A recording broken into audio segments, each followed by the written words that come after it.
how do banks earn money or make a profit? Now, that's how they make money. They use magic to make money. How do they earn money? What do banks do to make a profit? What do they actually do in interest, right? Loans / interest, right? So, and all of the other different banking services that banks provide, right? So there's lots of different other things that banks charge you for. If you want to, you can go to a bank and have them, you can get safe deposit boxes and all those other kinds of stuff that the banks work at to earn money, right? But how do banks make money? And here I'm not talking about making money, but making M2, all right? This is by magic, right? And the magic is through the required reserve ratio, or, as I affectionately call it, the R. What it is. It's good. It's great for Pirate Day.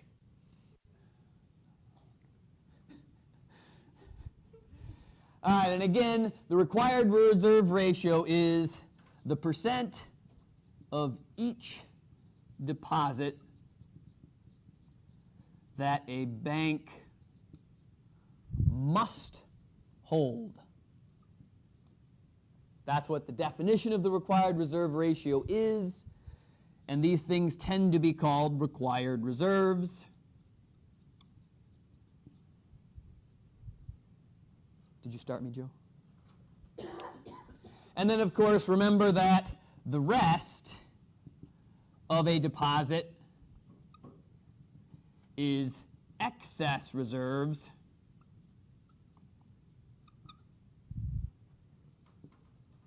and is loanable. So any amount of excess reserves that a bank has is just spare cash waiting around to be lent out. And when banks keep money in excess reserves, folks, they hate themselves, all right? Because this is how banks make a profit, is by taking their excess reserves and loaning it out. So if a bank has a big pile of excess reserves, generally speaking, they're pissed, all right? Now, it used to be, prior to the crash in 2008, 2009, that banks had literally zero excess reserves at almost all times. I mean, they just never had any money available floating around. When they needed to make a loan to somebody, they would go borrow it from someone else in order to make that loan because they didn't have any sitting around, right? But that was simply because borrowing money was real easy. Nowadays, folks, banks actually do have quantities of excess reserves sitting around, and that's because they've actually started looking at people before they start lending them money, as opposed to just saying, oh, you have a pulse? Great, here's $100,000, right? You can buy a house, we trust you. Sure seemed that way anyways. Okay, so this required reserve ratio drives how much money gets created magically when a bank gets deposits, okay? Because every time the bank makes a loan, this money is created in the money supply. Each loan from excess reserves, spell it right, is magic because the money is now double counted in M2. So since the money had to come from a deposit, and that deposit is still sitting in your savings or checking account and therefore is a part of the money supply, as soon as they take the excess and give it to someone, that money that they now have is counted as money in the money supply, and it's actually some of yours, and so you get to count it twice. If you think back to GDP, we were really nervous about counting twice, right? We were very careful saying, if it's a used good, we don't count it as GDP because we've already counted it once. We don't want to double count it. For money, turns out that's okay. And that's because otherwise, if the Fed had to keep track of all of this money and had to have a physical dollar that represented all of the money that was in the money supply, there would have to be a load more money sitting up, printed in the system, floating back and forth all the time in order for this to happen. And on top of it, this magic couldn't happen, right? Because they wouldn't be able to say, ooh, let's take, $900 of the $1,000 you just gave me and hand it out to anybody else we want so that we can double count it, right? Again, please remember that this works in the opposite direction of 2, right? When you withdraw money, you also are reducing their excess reserves, and those reduction in excess reserves also reduces the money supply the same way, all right?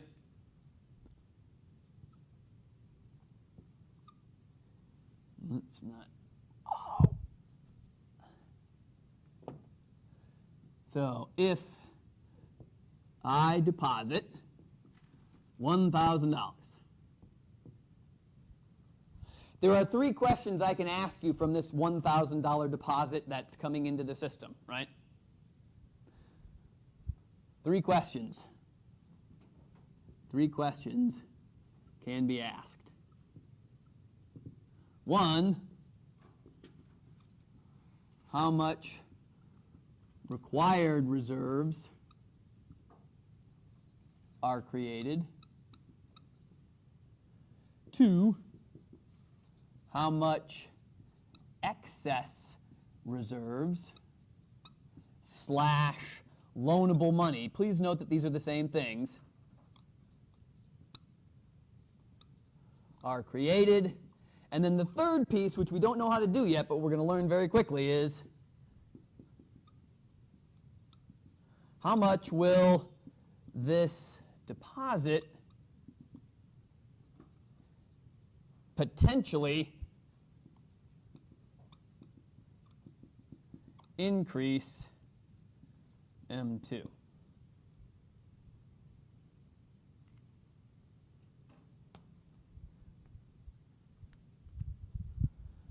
And let's assume that we have that nice required reserve ratio of 10%, which is thanks at the current time.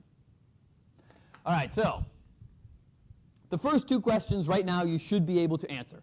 I am going to expect you to be able to take 10% of a number, folks, and then be able to subtract that number from the original number, okay? I'm sorry, there does have to be some math in this class. And this is one of the spots where I'm going to draw the line and say you have to be able to do this. All right?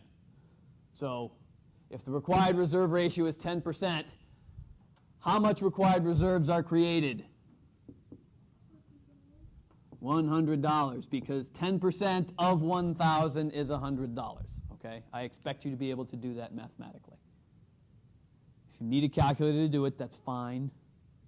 But you have to be able to do it, okay? How much in excess reserves are created, or how much money can they loan out of that $1,000? The rest. And here's the tricky part, although it's not that tricky. How much will this deposit potentially increase the money supply? Now, as soon as they loan that $900 out, the money supply grows by $900. But if that $900 gets deposited, what happens to that $900 in a bank? 90 of it has to get held.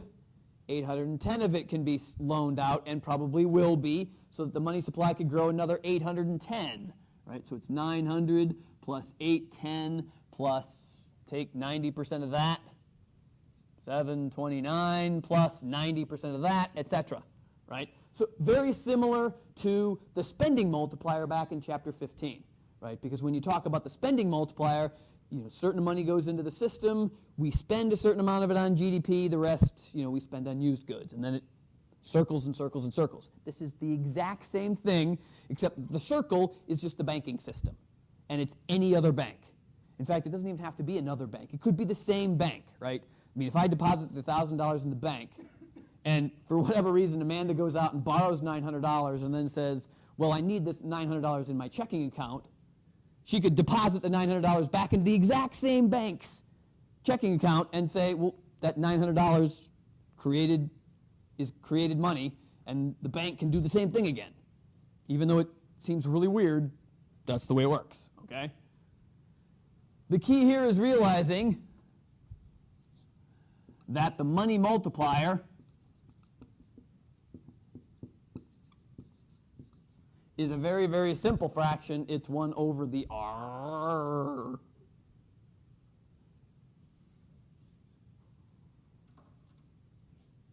Again, you do need to write the R as a decimal, not as a percent. So you need to know that 10% is the same as 0.1.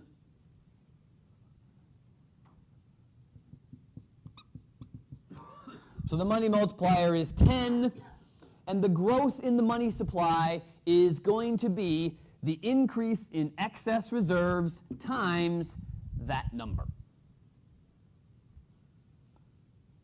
So in this case, since there was $900 of excess reserves created by that $1,000 deposit, multiply that number by 10, the Fed will expect the money supply to eventually grow by $9,000.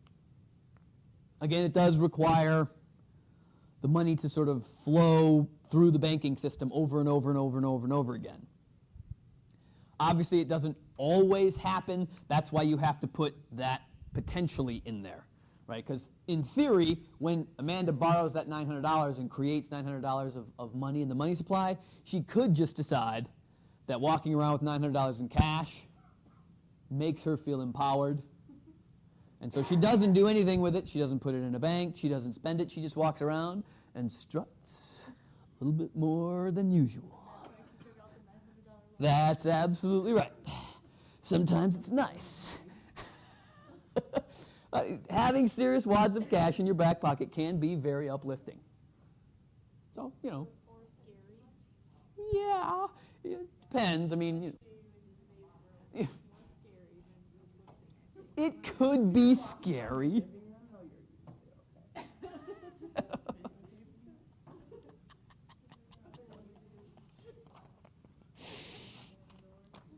All right, so this is how the money multiplier works, and again, this is how the Fed keeps track of where the money is going throughout the system, or what it expects to be happening to the money in the system, okay? Obviously, the Fed doesn't know how fast this $1,000 deposit is going to turn into $9,000 of new money in the money system, but they do expect it to happen, all right? And normally what a bank does, or what the Fed does, is that for each bank, it keeps track of, on any one given day, how many deposits were there, how many withdrawals were there, based on the difference between the two of those. That's how much this bank is going to make the money supply grow or fall, based on this money multiplier. So there's lots of projections being done all the time. Lots of really high-powered math is being worked on to do the statistical analysis of how these numbers change on a daily basis. There are probably 30, 40, 50 different statisticians hired by the Fed that are looking at these numbers in every possible way you can imagine, right? Is it based on day? Is it based on the lunar cycle? Is it based on, you know, the month ending in a, you know, whether the month has 30 days or 31 days? I mean, all of these things, the number of statistics being run by these guys is immense, and it's really cool, too. All right, now, this R is one of the tools that the Fed uses to control the money supply. So tools, the Fed uses to manipulate M2. The first tool is this baby, right?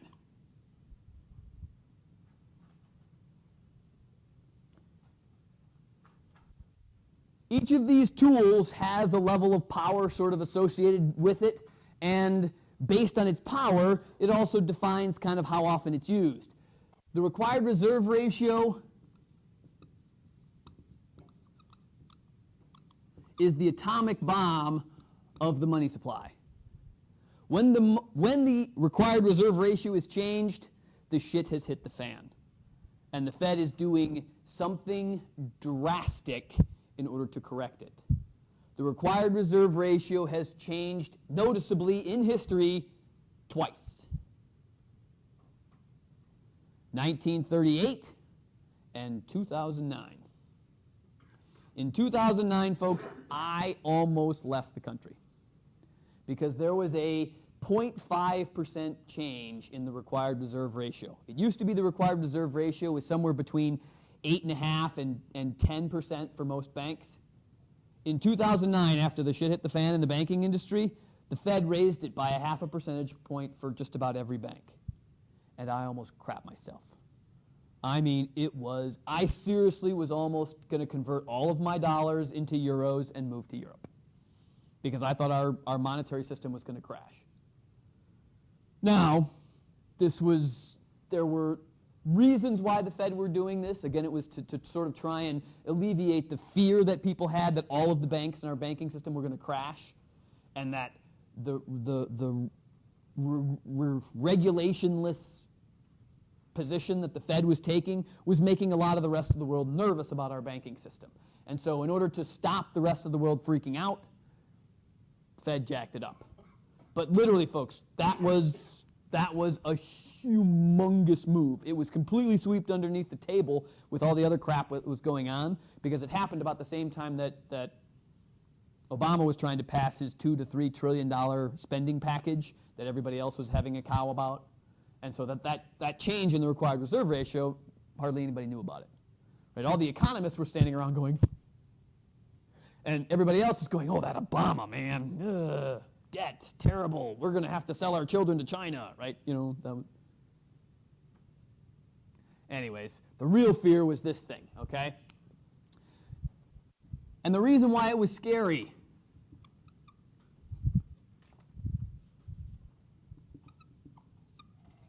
when you raise the required reserve ratio, so it used to be somewhere around 8%.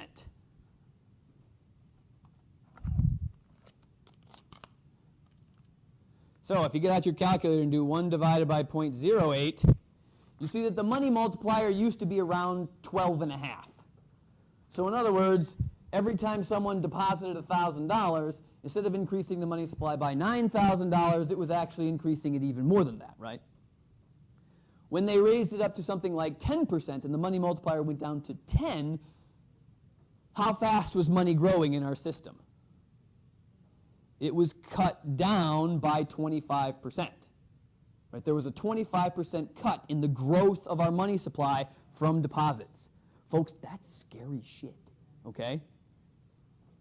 From an economist's perspective, we were nervous.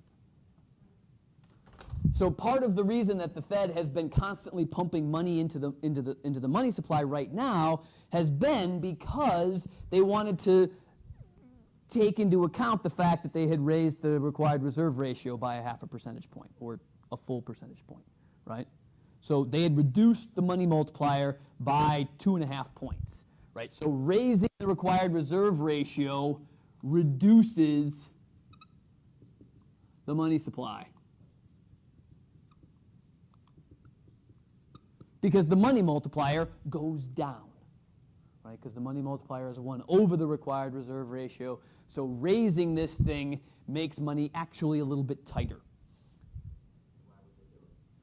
Because the fear factor, right? So they were really nervous about people being afraid that more than just Bear Stearns Bank would crash, right? So they were propping up banks left and right, and they were making sure that other banks didn't need to get saved by forcing this number to be higher. So one of the reasons that a bank fails is when the amount of bad debt is greater than their required reserves, that's when they go bankrupt. That's when a bank president says, it's time for us to file Chapter 10. Because they don't have enough assets to cover the bad debts that are going to be coming towards them anytime soon. All right? And this was Alan Greenspan back at this time, who had set this up to work this way, had said banks would never get themselves leveraged to the point where that would happen. That's why we could lower this number constantly, right? So the required reserve ratio, when the banking system was first created, was at like 15 to 20%. And that number has been constantly dropping throughout the span of our history. And only in the last couple of years has it actually gone back up to what some people consider almost reasonable, 10%. Okay? And again, that's a statistician's guess as to what's the best bet for banks to force themselves to keep money. And again, remember, when banks hold on to required reserves and don't get to loan it out, what are they doing? They're losing profit, right?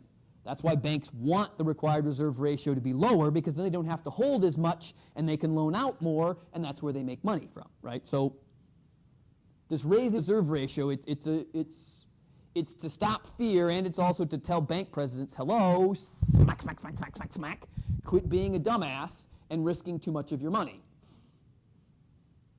Now, granted, they should have been doing that before the crash happened, but they were desperate to close the barn door after all the horses had run out of the stable.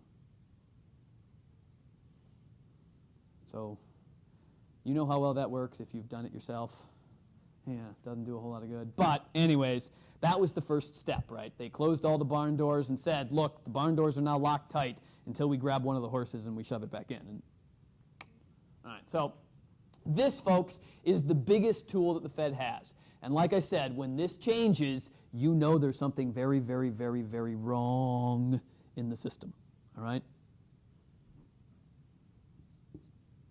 The second tool that the Fed has, and we alluded to this a little bit, is the discount window.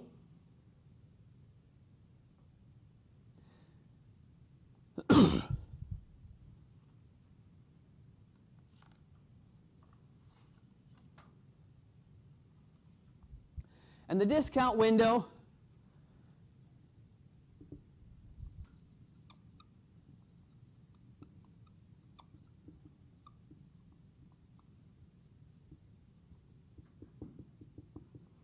is where banks go to borrow money from the Fed.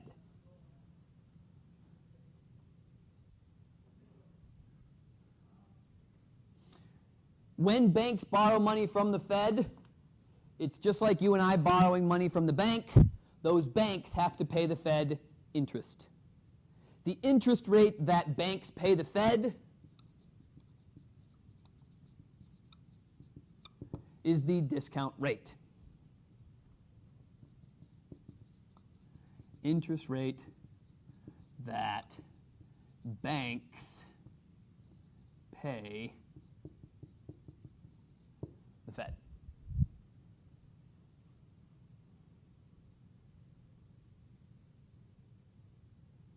So you should have heard this phrase, at least one of these two phrases, in the last 4 years, because the discount rate has changed dramatically over the last 4 years. It is at record low rates. When I was in college a long time ago, the discount rate was sitting at about 7.5% to 8%. Right now, it's less than 1%. I think it's still less than 1%, which that hasn't been true even in the Great Depression. Now, tied to the discount window is another rate that you may have heard of before. This is the federal funds rate.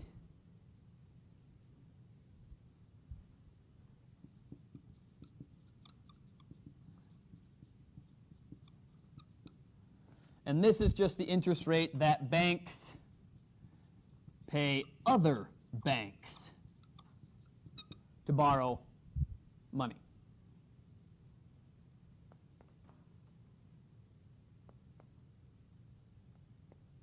So please keep these two separate and understand the difference between the two of them, right? The discount rate's what you pay to borrow from the Fed. Federal funds rate is what you pay to another bank. If the Fed tells you, no, I refuse to lend you money, you can still ask other banks in your area whether or not it's okay for you to borrow money from them instead. Usually, in 100 years of history, the discount rate is usually less than the federal funds rate. course, given the screwed up times that we're in, this is one of those rare occurrences where these two numbers have flip-flopped a little bit, where it's actually easier for banks to borrow money from other banks than it is to borrow money from the Fed. It's kind of weird, but again, the reason that that banks are lending money to other banks is that a lot of banks right now are having a hard time finding people to borrow money from them. Not that people don't want to borrow money from them, but the banks don't trust people anymore because they, apparently it was those people that screwed the banks, not the banks screwing themselves. That was the real problem. If you ask a banker, the bankers will tell you that the reason that there was a banking problem was because people quit paying their bills. If people would just always keep paying their bills, we never would have had this problem to begin with. That's right. It wasn't the loan agents. It was the people getting the loans.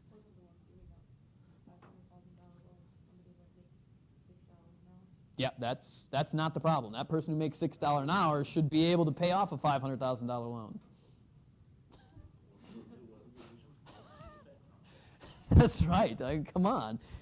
People should be smart enough to know whether or not they can afford to pay off a loan, right? Because math is everybody's favorite subject. Or not. Okay. This, power-wise,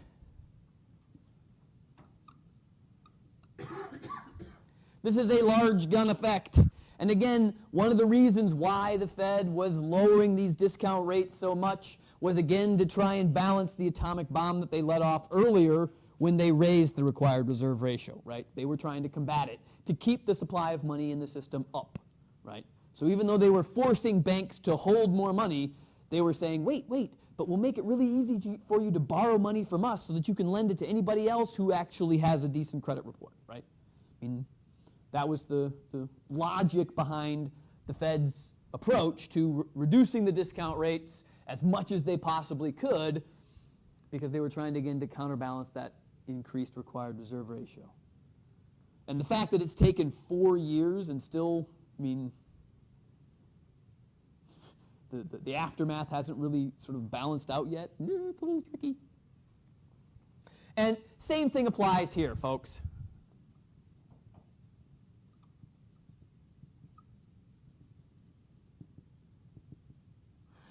If the Fed makes it all of a sudden more expensive to borrow money from it, are banks more likely to borrow money from the Fed? If it costs them more to borrow the money, they are going to borrow less. If banks borrow less money, they will have less excess reserves. That means they will loan less money. That means there will be less money in the money supply. Raising the discount rate lowers the money supply, just like the required reserve ratio, but just not at the same level, all right? Raising the required reserve ratio reduces the money supply a lot. Raising the discount window rate, it'll reduce the money supply, but not as much, all right? There's no multipliers for these things, so don't worry too terribly much about it. Just know that it's big. And then the last thing that the Fed can do to manipulate the money supply, and this is what it's been doing in spades over the last 20 months,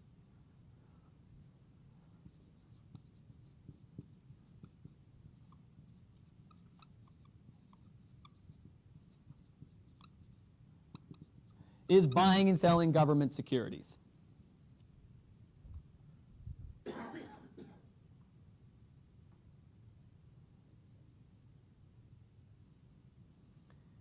And of course, yes, the mandate over the last, literally the last 20 months has been that the Fed is buying $85 billion worth of government securities every month. Now, think about what government securities are, right? I mean, these are treasury bills, treasury notes. Are these things in the money supply? No, right? So whoever's holding them, they're assets. So they can count like they're worth something, but they're not spendable, therefore they're not a part of the money supply, right? So this is the sort of thing that large companies and banks hold on to so that they have assets to match off their debts, right? Have you guys ever heard the phrase debt to equity ratio? that's a way, one of the things that banks do is they hold equity, and the equity is often government securities, right? And they hold them because there's no way for them to loan them out to people, right? They can't gamble with a government security because you either buy or you sell them. You don't loan them out to people, all right? In order to in order to make a loan, you have to actually have reserves. And so what the Fed is doing is going around saying, okay, Bank of America, you've got $350 trillion worth of government securities. Probably not that much, but they've got a bunch, and they ask, once a month, can we buy $20 billion worth of securities from you? And Bank of America says, tell you what, let's just do $10 billion, right? And so the Fed will take $10 billion of securities from Bank of America and give them $10 billion of cash. Once Bank of America gets the cash, that money is new excess reserves and is now added to the money supply. So when the Fed buys government securities, it's giving money to banks. That is increasing the money supply. When the Fed sells government securities, because the Fed holds, $5 or $6 trillion worth of our government debt, they can sell it to the bank saying, hey, Bank of America, you've got $100 million in cash that you're not using. I'll trade you $100 million worth of government securities for that $100 million in cash. When that $100 million in cash leaves their excess reserves, the money supply falls. All right? So buying increases M2. Selling decreases M2. Just so you know, folks,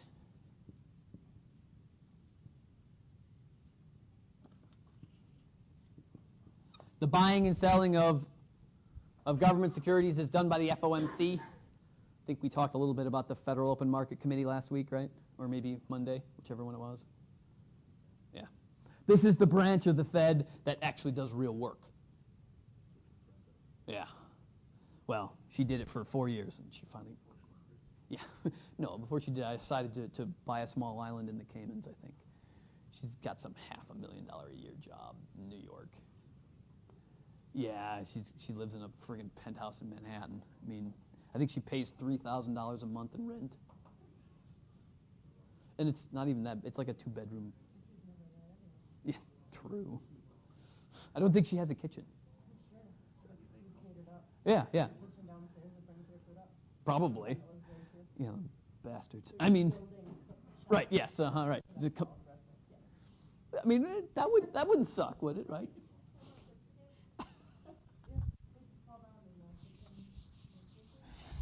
I think I'll have, roast duck tonight, thank you. And bring the Dom Perignon, thank you. All right, so anyways. So those are the 3 tools, and this one, the power on this, normally, folks, this is the fine-tooth comb. This is how the Fed evens out the money supply, right? Normally, this tool is used to set... Its normal job is to sort of move the money across the different regions of the Fed. So its job is more along the lines to say, well, there's not enough money in New York, so we'll buy some, we'll move some from San Francisco to New York so that the money supply is even throughout the region. That's normally what it's used for. It's only within the last 4 or 5 years that this has become something else. Right. And again, it's these 2 tools that the Fed is using to sort of make up for what they did up here, right? And at some stage, they will have made up for each other, and then hopefully we will approach something that's, normal. Again, what normal is anymore, I don't really know. All right. So for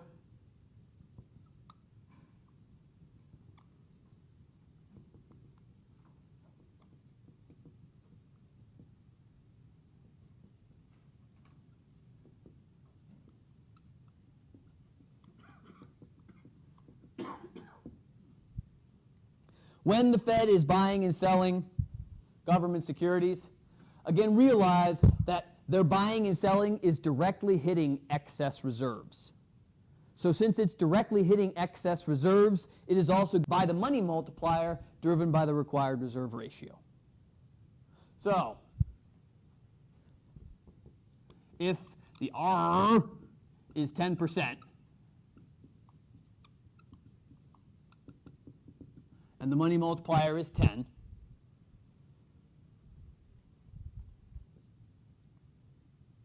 and the FOMC buys $80 billion of government securities. So in other words, this is 1 month of the Fed's operation. What's the Fed really doing or think it's doing to the money supply? How will this affect M2?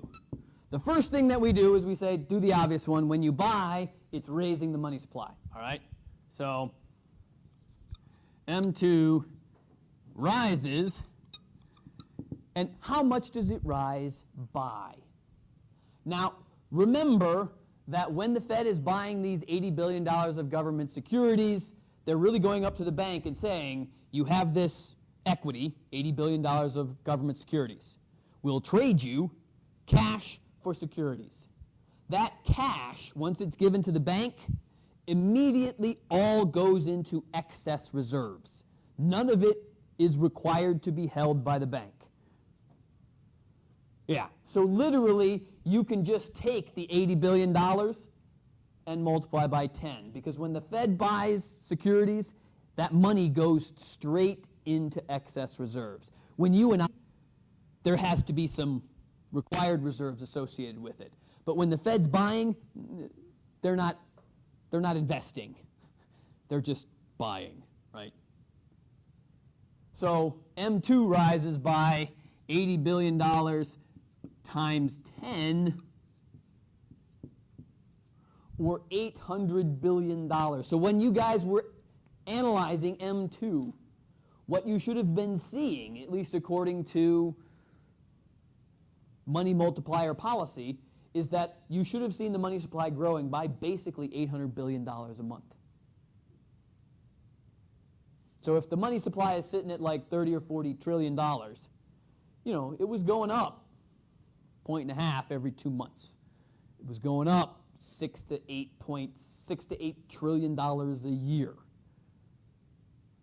assuming that other nasty things aren't happening. And of course, I'm assuming when you guys did your little research, you didn't see it changing that much, did you? Yeah, it stayed pretty consistent. And again, that's this and the whole fear factor, right?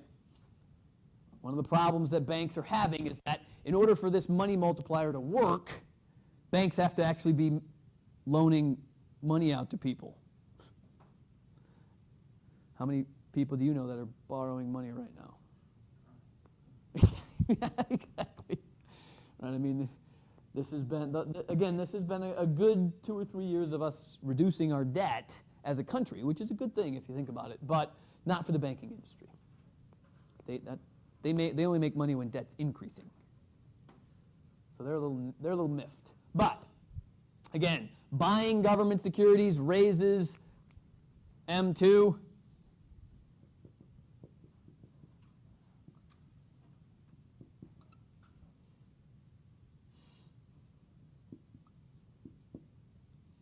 If the FOMC sells $5 billion of government securities,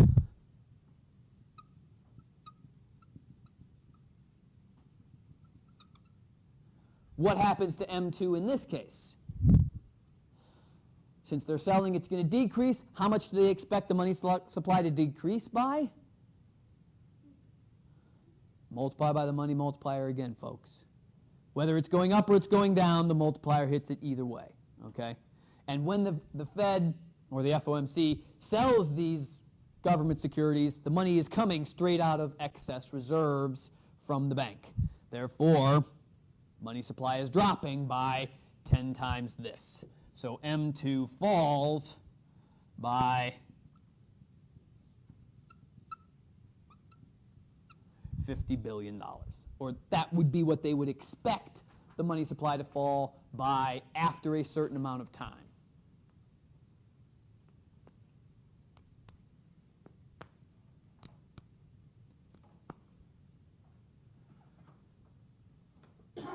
All right, so 3 tools. Please know the 3 tools. And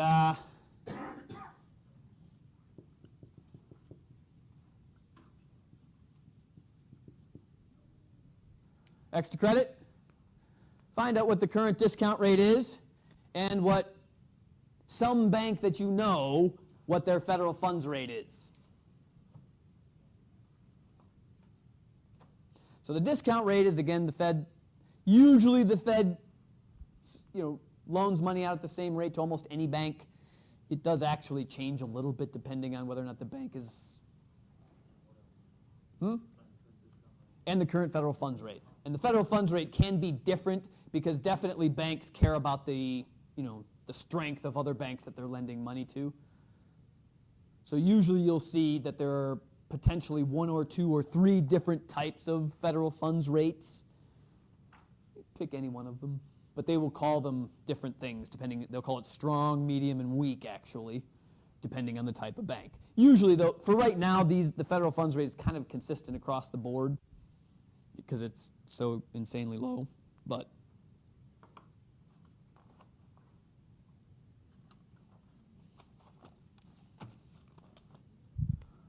all right, so anytime we talk about multipliers, folks, I always have to toss a caveat on it, okay? All of this analysis and all of this money multiplier stuff, it's legitimate as long as the system is working smoothly, all right? So if people are borrowing money and then using that money and spending it, which then gets put into a bank, and so this whole money has to be flowing type of thing, that's sort of a caveat behind all of this working. And that's part of why the Fed has been scrambling so much for the past 3 or 4 years, because things are not moving smoothly. And so the way they normally track the money supply has not worked very well, right? Normally what the Fed does is they have a 3-month projection, and then what they do is they compare 3 months ago, what did we project the money supply to be and what is the money supply, and see how off they are. And usually their projections are pretty spot on. Between 2008 and 2010, they were nowhere near. Okay, their projections were just off. And so they've been readjusting their numbers a lot, and this analysis isn't as nice as I'm making it look. It's a lot harder than this, but this is just sort of a basic way of looking at it to give you an idea of what banks have to deal with and what the Fed has to deal with when it comes to trying to control the money that's out there in the system. All right? So, it's one of those things where when you get a nice number to multiply by, it's always nice to just multiply by it and say, yes, that's the way it's going to be. Just take it with a little grain of salt, just like everything else you read on the internet. Okay, and that is basically Chapter 19. So before I forget, well, yeah, come on. It is. It's assigned for Monday. I have page 425. Is that right? Okay. 2, 6, 8, and 10. And some of those are if you deposit X number of dollars, tell me what the required reserves are, tell me what the excess reserves are, tell me what the possible growth in the money supply is, blah, blah, blah, right? So do those 3 question analyses.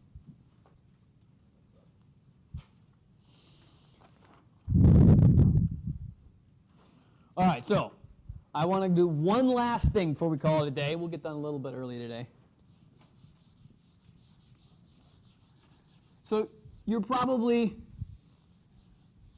or potentially in the back of your heads thinking, okay, so the Fed's controlling the money supply, but how does that fix the economy? I mean, just because you pour money over something doesn't necessarily mean it's going to get better. So, how does that work?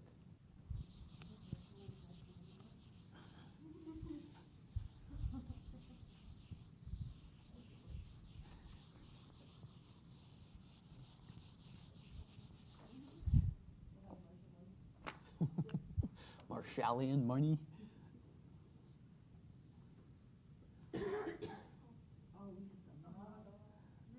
Of course, graphs. They're the best thing ever. This is what I'm going to this is what I'm using to draw you guys back next week, because I know you've missed it. I've seen you sitting around doing this, kind of trying to get the feel, right? And so I need to get you to. And you just lost all of us. Well, anyways, we do need a model of how the money supply affects the economy. Okay, so down here on the axis, normally this represents goods, right, or GDP, or quantity, right? It's just that now the quantity is going to be the quantity we care about, which is money. Now, up here is the price of money. What does it cost us to borrow money? What do we have to pay when we borrow money? Interest. So the kicker here is that the price of money are interest rates. And that's why that number 2 tool that the Fed works with is such a big deal. Because when the Fed changes what the discount window is, that changes the rates that all of us pay when we borrow or invest money. Because in order for banks normally to get excess reserves, they have to borrow it from the Fed. And if the Fed's only charging them 0.5% of interest, then the bank can loan us that money for only like 4 or 5% interest, as opposed to 15 or 16% interest like they did back in the 90s. All right? So one of the big kickers is that here is your relationship between money and interest rates. So guess what the demand for money looks like? Anytime I've ever asked you to draw a demand curve, what did you draw?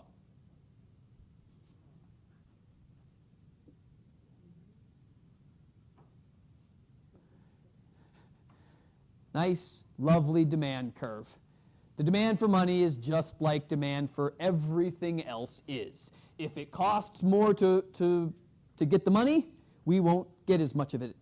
The cheaper it goes, the more of it we'll get, right? So when, what the government is trying to do right now is to say, keep interest rates really low.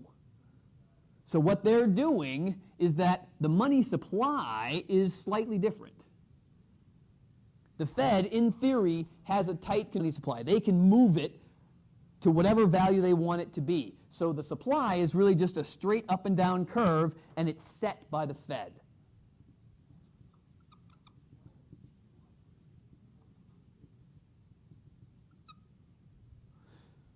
And what do we always do when we look at supply and demand together?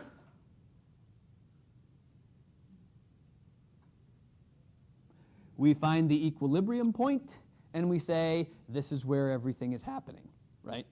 So the goal of the Fed keeping lots and lots of money in the system, or keeping the money supply growing, is keeping interest rates low. And again, the reason why the Fed wants low interest rates is that entices you guys to go out and buy cars, to buy houses. It entices businesses to expand because now money is cheap. So in order to build a new factory, a business doesn't have to hardly pay anything in interest because the Fed is making sure that the interest rates are nice and low. And so if you're Microsoft or you're IBM or you're GM or Ford, you're saying, okay, we closed all the bad plants, but now we can start building nice new ones that'll be functional and not in a swamp, and we can pay almost next to nothing in order to actually build these, other than just cost of material. that is a very, in theory, enticing reason for growth to occur. All right?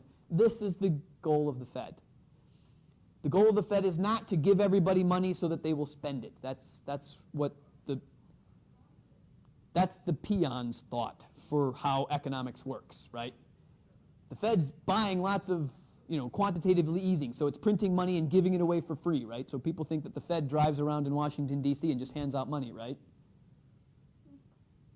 I honestly, I don't know what they're thinking, but the reason that the Fed has the money supply so high is to keep interest rates low, and low interest rates are what spur growth. That's what's really going on, okay? So when someone tells you that the Fed is trying to force the economy to grow by spending money, you tell them, no, no, no, no. The Fed is spending money by trying to keep interest rates low, and the low interest rates are what spur growth in the economy. That's an economist's analysis of what the Fed is doing, okay? So we will come back next week and beat that to death like a dead horse.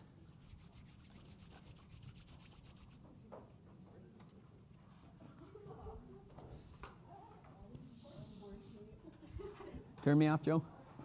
Thanks.